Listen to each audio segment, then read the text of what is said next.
ओर से शब्द सुमनों से स्वागत करते हैं।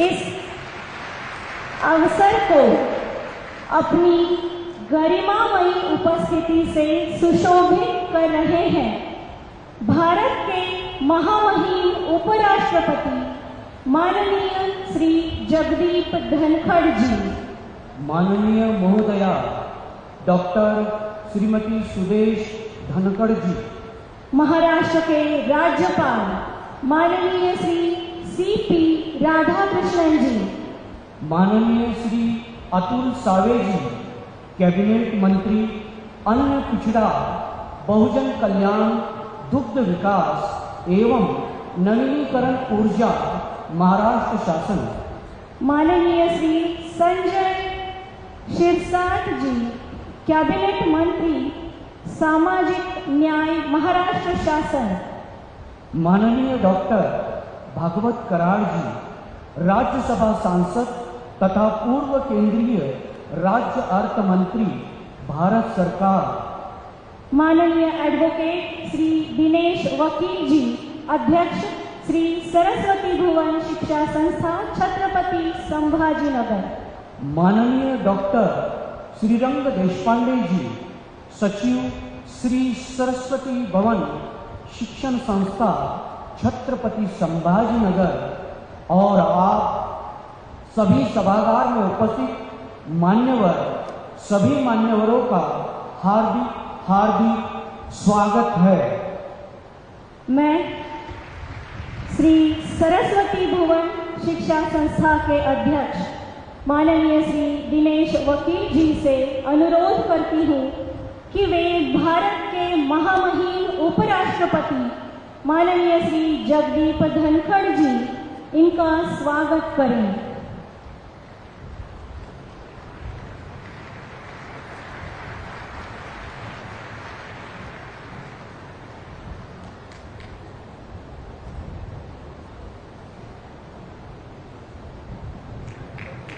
धन्यवाद महोदय।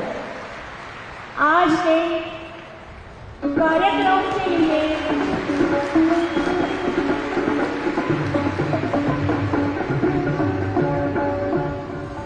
उपस्थित महामहिम उपराष्ट्रपति जी की पत्नी श्रीमती डॉक्टर सुदेश धनखड़ जी, इनका स्वागत करने का अनुरोध मैं श्री सरस्वती भुवन शिक्षा संस्था के अध्यक्ष माननीय दिनेश वकील जी से करती हूँ। धन्यवाद महोदया। इस समारोह के लिए अध्यक्ष के रूप में उपस्थित महाराष्ट्र राज्य के महामहिम राज्यपाल माननीय सीपी राधाकृष्णन जी का स्वागत करने का अनुरोध मैं श्री सरस्वती भवन शिक्षण संस्था के सचिव माननीय डॉक्टर श्रीरंग देशपांडे जी से करता हूं।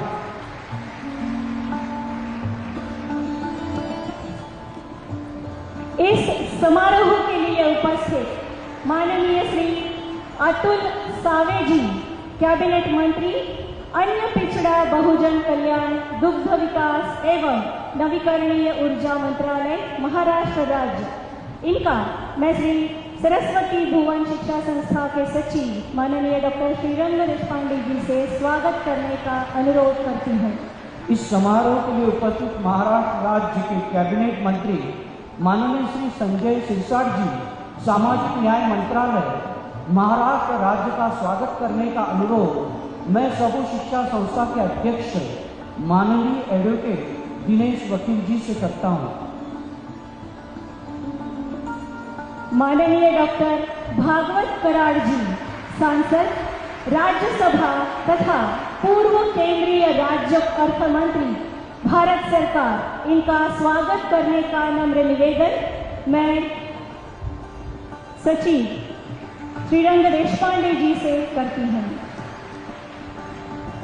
श्री सरस्वती भवन शिक्षण संस्था की समृद्ध विरासत, संस्कृति और संस्कार ही शिष्टाचार का प्रतीक है।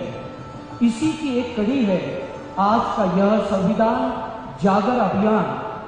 हमारी संस्था के अध्यक्ष माननीय एडवोकेट श्री दिनेश वकील जी को मैं विनम्रता से आज के इस समारोह की भूमिका विशद करने के लिए आमंत्रित करता हूं।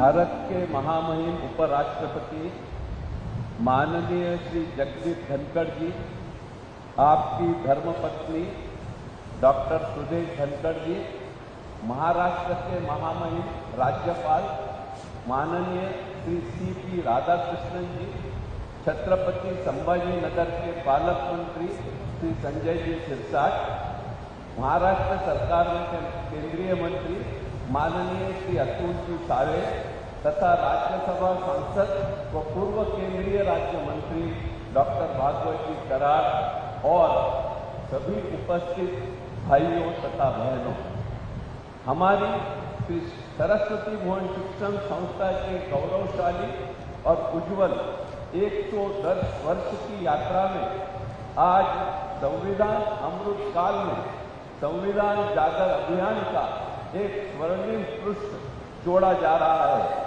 यह हमारे लिए चिरस्मरणीय, प्रेरक और प्रसन्न सुअवसर है।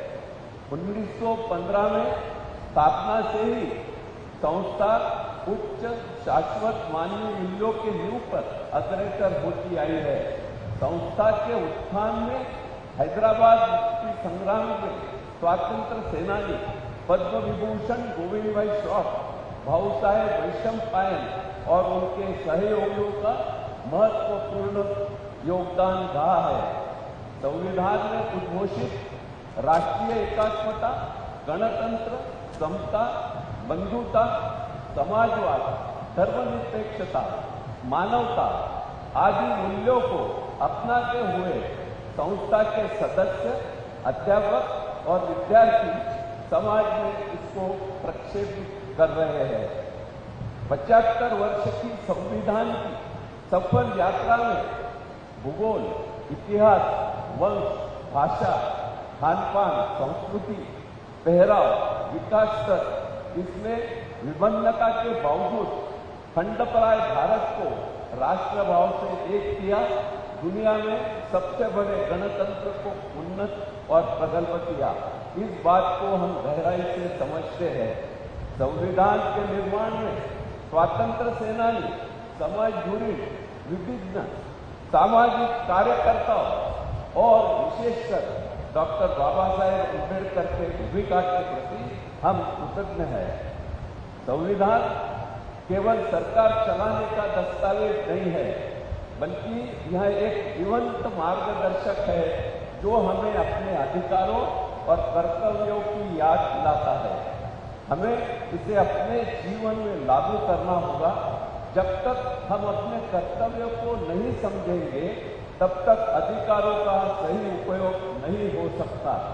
आज जरूरत है कि हम संविधान मूल्यों को अपने जीवन में आत्मसात करें। हम सभी को समानता, स्वतंत्रता और बंधुत्व की भावना को अपनाना होगा। हमें अपने आसपास संविधानिक जागरूकता फैलानी होगी ताकि हर नागरिक अपने अधिकारों और कर्तव्यों को समझे और एक न्यायपूर्ण समाज निर्माण कर सके। आज आपके शुभ हाथों संविधान जागर अभियान का उद्घाटन हो रहा है। हम इस अमृत काल में और तत्पश्चात सामाजिक मूल्यों के जागर के लिए निरंतर क्रियाशील रहने का संकल्प आपके उपस्थिति में घोषित करते हैं। अंत में मैं यही कहूंगा कि संविधान न सिर्फ कानूनों का संकलन है, बल्कि यह हमारी सामाजिक और नैतिक जिम्मेदारियों का प्रतीक है। इसे समझना, इसे अपनाना और इसके अनुसार कार्य करना ही सच्ची संवैधानिक जागरूकता है। आइए हम सब मिलकर संवैधानिक मूल्यों को अपने जीवन में उतारने का दृढ़ निश्चय करें। धन्यवाद।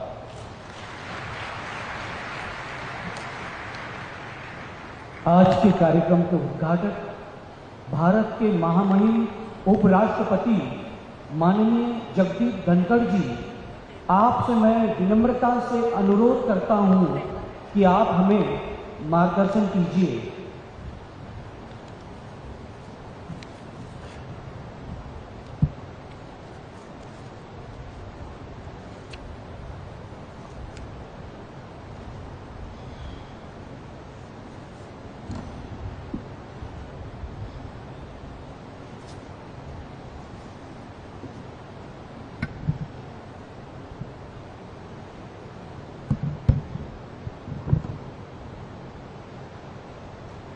सभी को मेरा नमस्कार।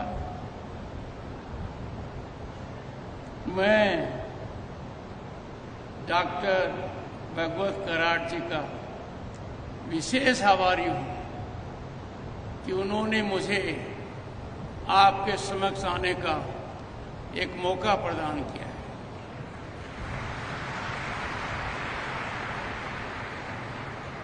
डॉक्टर भागवत कराड़ जी ने जब मुझसे अनुरोध किया तो मेरा मन प्रफुल्लित हो गया।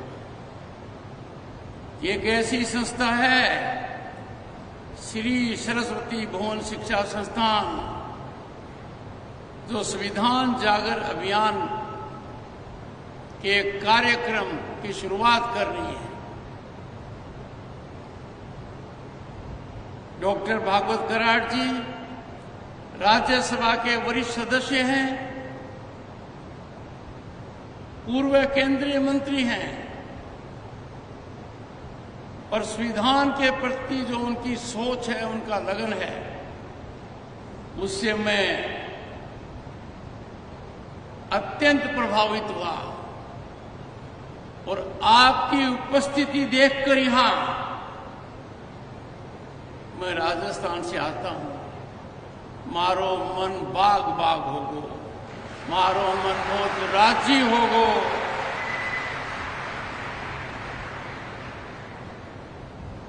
और मन इतनो राजी होगो कि लोगों के संविधान के प्रति कितनी आस्था है, कितनी लगन है। महामहिम राज्यपाल महाराष्ट्र श्री सीपी राधाकृष्णन जी, महाराष्ट्र सरकार में वरिष्ठ मंत्री श्रीमान अतुल मोरेश्वर सावे जी, श्रीमान संजय सिरसाट जी, मेरे मित्र और वरिष्ठ राज्यसभा के सदस्य पूर्व केंद्रीय मंत्री डॉक्टर भागवत कराड़ जी और आपकी संस्था के कार्यशील अध्यक्ष दिनेश वकील साहब और महासचिव श्री रंग देशपांडे जी, और सबसे महत्वपूर्ण जो मेरे सामने बैठे हैं, सबसे पहले तो मैं आपको बधाई देता हूं। आपकी संस्थान साधुवाद की पात्र है। आज के दिन भारत को सबसे ज्यादा आवश्यक है कि हम हमारे संविधान के प्रति जागृत हों। और कितना उपयुक्त विषय रखा है, संविधान जागर अभियान। मैं आपको सबसे पहले बताना चाहता हूं कि हमारे संविधान के निर्माता तपस्वी लोग थे, राष्ट्र भावना से ओतप्रोत थे, आजादी प्राप्त करने के लिए लालायित थे। उनके मन में एक सपना था कि भारत जब गुलामी की जंजीरें तोड़े तो आजाद भारत को एक ऐसा संविधान मिले तो सभी की आकांक्षाओं को पूरा करे। करीब 3 साल तक, कुछ दिन कम थे, 2 साल 11 महीने और कुछ दिन तपस्या के साथ, लगन के साथ उन्होंने इस विधानसभा में 18 सभाएं की। For little less than 3 years, they met over 18 sessions. उनके सामने बड़ी चुनौतियां थी, विवादित प्रश्न थे।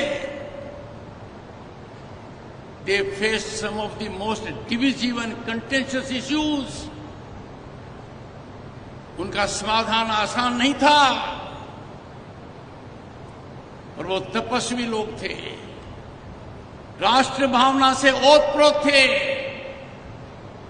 कभी टकराव की नहीं सोची, समझाइश का रास्ता अपनाया, संवाद का रास्ता अपनाया, और भारतीय संस्कृति का जो मूल सिद्धांत है अनंतवाद, कि एक दूसरे की बात सुनो, एक दूसरे की बात समझो, इसमें अटूट विश्वास मत रखो कि आपका विचार ही सही विचार है, दूसरे का विचार भी सही हो सकता है। जो व्यक्ति अपने विचार को सही मानकर चलता है, उस पर अडिग रहना चाहता है, दूसरे की सुनना नहीं चाहता है, वो अहम और अहंकार का शिकार होता है।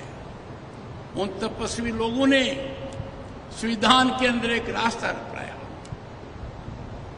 They resolved contentious issues through dialogue, debate, discussion and deliberation. उन्होंने हमारे समक्ष एक उदाहरण प्रस्तुत किया कि हमें शानदार संविधान देते हुए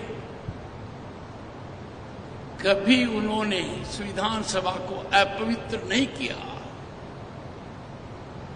प्रजातांत्रिक व्यवस्था के उस मंदिर की प्रतिष्ठा कभी उन्होंने गिरने नहीं दी, कभी कोई व्यवधान नहीं हुआ, शालीनता हुई, नारेबाजी नहीं हुई, बहिष्कार नहीं हुआ। वो अपने धर्म से, राष्ट्र धर्म से कभी विचलित नहीं हुई। The Constituent Assembly debates were marked by thoughtful discussion, sublime deliberation, meaningful dialogue, and very high degree of debate. There was no intervention of disturbance, shouting, or showing placards or boycott. आज का जब परिदृश्य देखता हूं, मेरे मन में चिंता है। आप और हम सबको चिंतन की आवश्यकता है, मंथन की आवश्यकता है। हम प्रजातांत्रिक व्यवस्था के सबसे बड़े मंदिरों को इस प्रकार से कैसे ध्वस्त करने का सोच सकते हैं। मैं मानकर चलता हूं कि जब ऐसा अभियान होगा तो हर नागरिक के मन में एक भावना आएगी कि जब मैं अपने प्रतिनिधि को विधानसभा, विधान परिषद या लोकसभा, राज्यसभा में भेजता हूं, तो मेरे मन में एक विचार है उसको वोट देते समय कि वो संविधान निर्माताओं की आत्मा को दुखी नहीं करेगा, वो देश के हित की सोचेगा, राजनीति से ऊपर उठेगा, व्यक्तिगत हित को दरकिनार कर देगा, अपने दायित्व से, अपने मूल दायित्व से कभी नहीं हटेगा। आज आप और हमको चिंता की बात है, चिंतन की आवश्यकता है। हमें आकलन करना चाहिए हमारे प्रतिनिधियों का, और उनसे प्रश्न भी पूछना चाहिए, सदन की गरिमा पर कुठाराघात क्यों है? Why should we sacrilege temples of democracy? They must be thriving places of debate and discussion. आखिर हर समस्या का समाधान आखिर में तो बातचीत से निकलता है। और मेरे सामने एक बड़ी चुनौती और है। यदि अगर हमारी सदन, हमारी विधानसभाएं सुचारू रूप से नहीं चलेंगी तो लोगों के पास कोई रास्ता नहीं है कि समस्याओं का मंथन कहां हो, उनके बारे में विचार विमर्श कहां हो। और स्थान तो रिक्त हो नहीं सकता। ये संस्थाएं अप्रासंगिक हो सकती हैं। इसलिए मेरा सभी को आह्वान है, जनप्रतिनिधियों के विशेष आग्रह है, संविधान की मूल भावना का आदर करें, अपने कर्तव्य का निष्ठापूर्वक पालन करें, संविधान को सर्वोपरि रखें, राष्ट्रवाद को अपना धर्म समझें, भारतीयता को अपनी पहचान बनाएं। आपको मैं दो बातें खास तौर से बताना चाहता हूं। संविधान दिवस मनाने का निर्णय लिया गया। यह निर्णय करीब 10 साल पहले लिया गया ताकि याद रहे हमारे नवयुवकों को, नवयुवतियों को कि आजादी आसानी से नहीं मिली थी। People made their supreme sacrifice to give us freedom. संविधान दिवस 26 नवंबर को हर वर्ष मनाया जाता है 2015 से। यह हमें याद दिलाता है कि जो हमारे मौलिक अधिकार हैं, जो हमारी प्रजातांत्रिक व्यवस्था है, जहां चुनाव होते हैं, जहां नागरिक को मत का अधिकार है, उसका मत प्रभावी है, वो मत शासन को तय करता है, उसके प्रति सजग रहे। और ऐसा इसलिए भी जरूरी है कि एक कालखंड आया था, the darkest hour of Indian democracy, भारतीय प्रजातंत्र का सबसे काला अध्याय। 25 जून 1975 को आधी रात को देश में आपातकाल लगा दिया।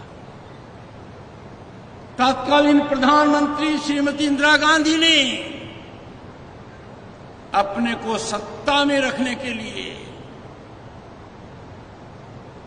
सत्ता से अलग न हटने के लिए, न्यायालय के आदेश का आदर न करने के लिए उनकी तानाशाही प्रवृत्ति सामने आ गई। लाखों लोगों को जेल में डाल दिया गया। आज के नवयुवक नवयुवतियों को पता नहीं है। उन लोगों को काल कोठरी में ठोंस दिया जो देश का नेतृत्व किया, जिन्होंने बाद में 18-19 महीने तक लाखों लोग बिना न्याय के अपने किसी भी अधिकार का उपयोग नहीं कर पाए। उनका एक ही दोष था, वो इंदिरा गांधी की तानाशाही के खिलाफ थे। प्रजातांत्रिक व्यवस्था में तानाशाही का कोई स्थान नहीं है। राज वही सरकार कर सकती है जो चुनी हुई सरकार है, और चुनाव की पवित्रता को कायम करना हमारी बहुत बड़ी आवश्यकता है। जब ये काला अध्याय शुरू हुआ, न्यायपालिका के दरवाजे मौलिक अधिकारों के लिए बंद हो गया। देश के 9 उच्च न्यायालयों ने, 9 high courts of the country in one voice said, fundamental rights cannot be put hold during emergency. 9 राज्यों में 9 उच्च न्यायालय का निर्णय था कि चाहे आपातकाल लग जाए, संविधान के तहत जो मौलिक अधिकार मिले हैं उनको तिलांजलि नहीं दी जा सकती। और जिसको गिरफ्तार किया है उसको न्यायालय की शरण लेने का अधिकार है, पर वो काला अध्याय इमरजेंसी के साथ उसकी काली छाया भारत की सबसे बड़ी अदालत सुप्रीम कोर्ट पर भी पड़ गई और सुप्रीम कोर्ट ने 9 उच्च न्यायालयों के निर्णय को पलट दिया और निर्णय दिया कि आपातकाल के दौरान किसी को कोई अधिकार नहीं है न्यायालय के दरवाजे खटखटाने तक का। और यहां तक कह दिया कि आपातकाल कब तक चलेगा ये सरकार तय करेगी। तानाशाही का राज पराकाष्ठा पर था। नागरिक असहाय था।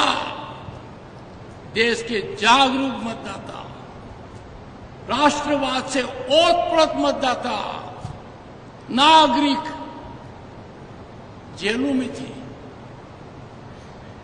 आखिर उसका अंत हुआ। तानाशाह गलतफहमी का शिकार हो जाता है। उनको लगा इतनी यात्रा के बाद किसमें हिम्मत होगी, चुनाव की घोषणा कर दी और सत्ता परिवर्तन हो गया। पर जब देश में राष्ट्र विरोधी ताकतें इधर उधर नजर आने लग गई तो गत वर्ष महसूस किया गया कि हमारी नौजवान पीढ़ी को आपातकाल के काले अध्याय की जानकारी होनी चाहिए। और इसी को ध्यान में रखकर, इसी को दृष्टिगत रखते हुए एक निर्णय किया गया कि हर साल 25 जून को संविधान हत्या दिवस मनाया जाएगा। संविधान हत्या दिवस का मतलब हमारे नवयुवकों को पता होगा, एक कालखंड आया था जहां संविधान पर ताला लगा दिया गया था, मौलिक अधिकार गायब कर दिए गए थे, प्रजातांत्रिक व्यवस्था पर तानाशाही व्यवस्था हावी हो गई थी। इसी दृष्टि में जब भी मैं देखता हूं संविधान जागर अभियान बड़ा सार्थक है।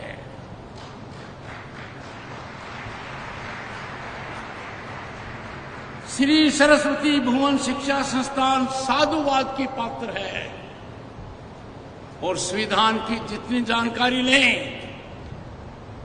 वो हमारे मन को राष्ट्रवाद के लिए पवित्र करेगी। मैं आपसे आग्रह करना चाहूंगा,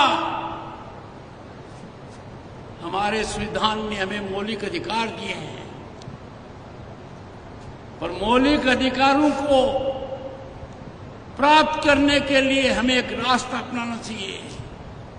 मौलिक दायित्व है। Fundamental duties must be nourished, nurtured. मैं ये मानकर चलता हूं कि आपका जो अभियान है उसमें गति आएगी। भारत की संसद ने संविधान के जब 75 वर्ष हुए तो संयुक्त अधिवेशन बुलाया गया। संयुक्त अधिवेशन में कुछ पुस्तिकाएं जारी की गई और तब मैंने राज्यसभा में कहा कि जिस संविधान के ऊपर बाबा साहब अंबेडकर ने दस्तखत किए हैं, राजेंद्र प्रसाद जी ने दस्तखत किए हैं, संविधान सभा के तपस्वी सदस्यों ने दस्तखत किए हैं, वो ही असली संविधान है। और उस संविधान में 22 चलचित्र हैं।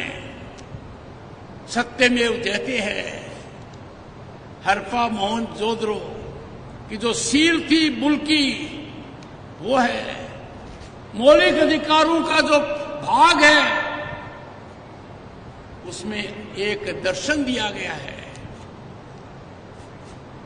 धर्म की जीत, अधर्म की हार, और संकेत आया है रामायण से।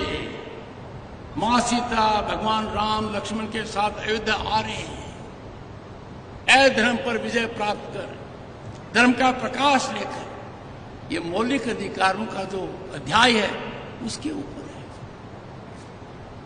जब शासन के नीति निर्देशक तत्व हैं, उसमें भगवान श्री कृष्ण हैं, वो कुरुक्षेत्र में अर्जुन को अपना उपदेश दे रहे हैं।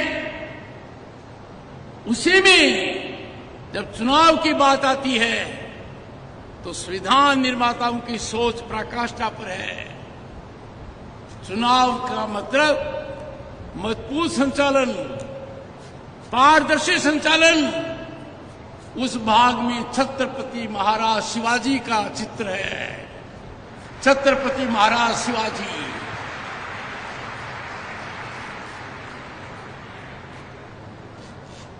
मैंने सदन में उप सभापति की हैसियत से कहा, हमारा संविधान वही संविधान है जिसमें ये चलचित्र होंगे, क्योंकि ये 5000 साल की सांस्कृतिक विरासत को दर्शाते हैं, हमें हमारी संस्कृति का बोध कराते हैं। और संविधान में बदलाव का अधिकार, मैं पुरजोर तरीके से कहता हूं, सिर्फ भारतीय संसद को है और कुछ परिस्थितियों में संसद के साथ साथ विधानसभाओं का भी है। इसका मूल कारण है, मौलिक आधार है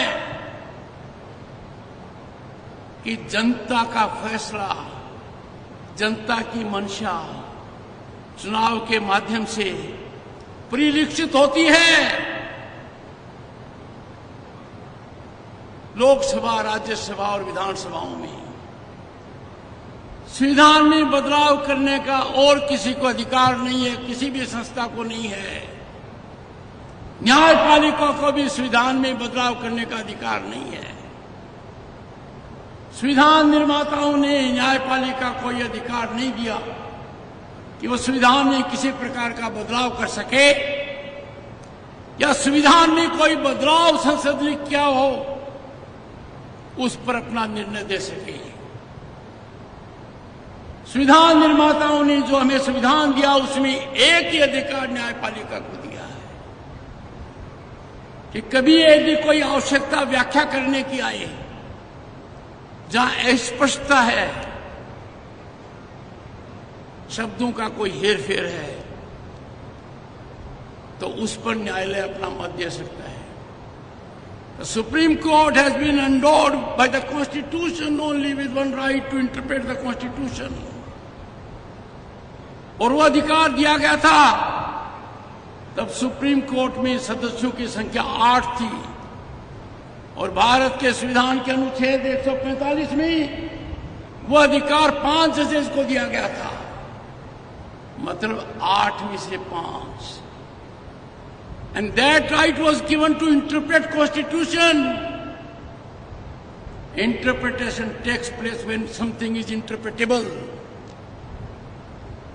But by way of interpretation, there can neither be addition, nor substitution, nor interpolation, nor explanation. और यह हिदायत राज्यसभा से दी गई है कि भारत के हर नागरिक को उसी संविधान का बोध हो जो संविधान निर्माताओं ने दिया है उन चलचित्रों के साथ। उसमें वो ही समाहित हो जो भारतीय संसद से उपजा हो और महामहिम राष्ट्रपति ने दस्तखत किया हो। मैं आपसे गुजारिश करूंगा, देश के सामने एक बड़ा संकट आ रहा है। संविधान हमें प्रजातांत्रिक व्यवस्था देता है, चुनौतियों के बावजूद हमारे यहां प्रजातंत्र फल रहा है, फूल रहा है। पर हाल का कुछ घटनाक्रम हमारे सामने आया है,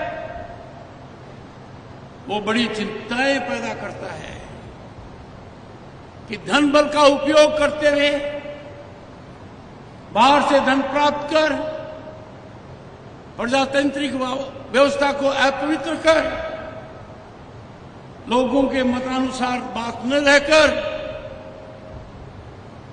एक अपने हिसाब का निर्णय कराएं, मतलब मन मर्जी के व्यक्ति को चुनाव जिताएं। ये बहुत भयानक खेल है। ये प्रजातांत्रिक भावना के ऊपर, प्रजातंत्र की आत्मा पर कुठाराघात है, किसी भी तरीके से बर्दाश्त काबिल नहीं है। और इसीलिए श्री सरस्वती भुवन शिक्षण संस्थान ने संविधान जागर अभियान जो शुरू किया है, इसको मैं सामयिक सार्थकता से जोड़ता हूं। हर भारतीय का कर्तव्य है कि राष्ट्रवाद से ओतप्रोत हो, भारतीयता को अपनी पहचान बनाए और जहां भी राष्ट्रवाद को चुनौती आती है अपना सबसे बड़ा धर्म समझे, राजनीति से ऊपर उठकर व्यक्तिगत हित को तिलांजलि देकर अपना कर्तव्य निर्वहन करें। मुझे यहां आकर अत्यंत प्रसन्नता है। आपका जो कार्यक्रम है मैं मानकर चलता हूं ये बच्चे बच्चे तक पहुंचेगा। हर बच्चे को बोध होगा, हर बच्चे को पता लगेगा संविधान दिवस हम क्यों मनाते हैं, हर बच्चे को पता लगेगा संविधान हत्या दिवस हम क्यों मनाते हैं। तो जानकारी होगी आपातकाल का कालखंड के अंदर क्या क्या काले कारनामे हुए थे। मुझे बड़ी प्रसन्नता है यह कार्यक्रम हो रहा है और इतनी संख्या देखकर मेरा एक बार मन कर रहा है सरस्वती भुवन शिक्षा संस्थान के सभी पदाधिकारियों को और डॉक्टर भागवत कराड़ जी को साधुवाद का पात्र मानता हूं।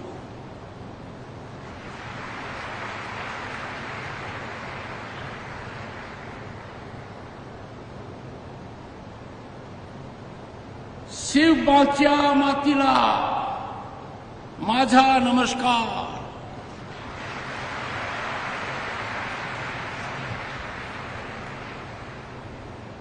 बहुत बहुत नमस्कार, बहुत बहुत नमस्कार। मेरा प्रणाम स्वीकार कीजिए।